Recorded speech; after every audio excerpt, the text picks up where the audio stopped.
Hey guys, today I'm going to show you how you can actually make colors flash on letters. So go to create. There's a couple ways you can do it. So first of all, what you can do is if you go down here to a sprite and you choose a sprite and you go to letters, they have a bunch of different letters, but you can change the color. So it has some built in that are already changing the colors.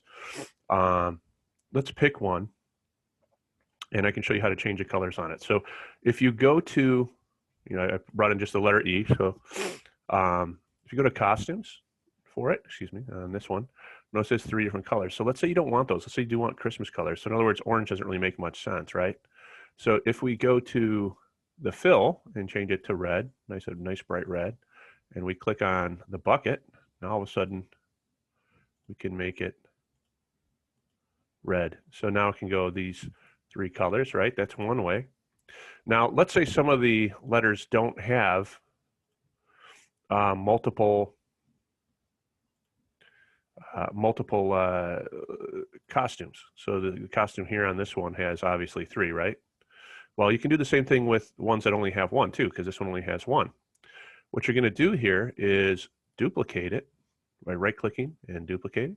Okay, and then same thing. You can change it to, I guess, red this time. You can change the outer edge.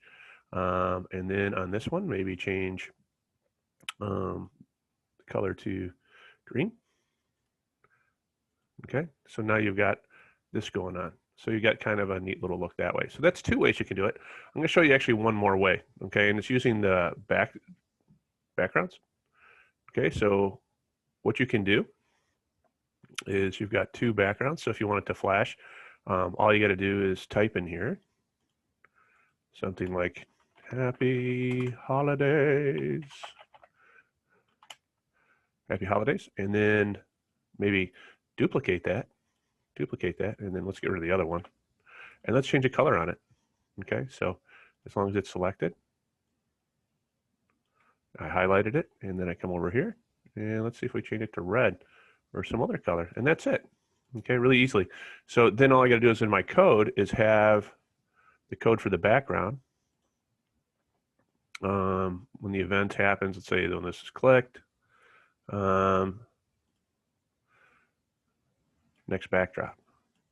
And then you can do this in a loop kind of thing, maybe have a forever loop, right? And see, look, it's going to flash really fast. Now, that's going to hurt your eyes after a while, so I might put a wait in there for like, I don't know, 0.5 seconds. That'd be half a second. So now it's going to flash, right? And you can have as many as you want. Doot, doot, doot, doot, doot. Okay. So, yeah. So if you don't want it to, if you want it to stay up there, all you got to do is get rid of the one that disappears. Okay. But I left it in there. I think it looks kind of cool. So let's try and do this one too. So let's look at what it's got going on. Same thing. I could, under the code, under the event, it can be when it's clicked or that. I'll just go with the green flag, I guess, again. I'm going to have it next costume. Okay, and I'm going to do this one in a loop too. Okay, I'm going to repeat it forever. And once again, I'm going to have it wait maybe 0.7 seconds. Maybe it's a little bit different. So now it should flash. It's going to change. Doot, doot, doot, doot, doot, doot, doot. Same thing with this one. Let's make that one do it too. Okay, so same thing. This one I'll do as the event when the sprite is clicked. So they have to actually click on that.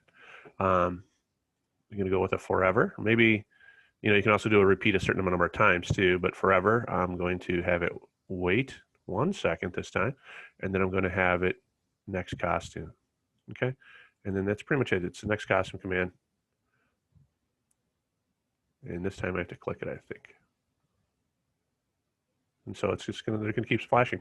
And that's how you change the letters to make them so that they flash. All right.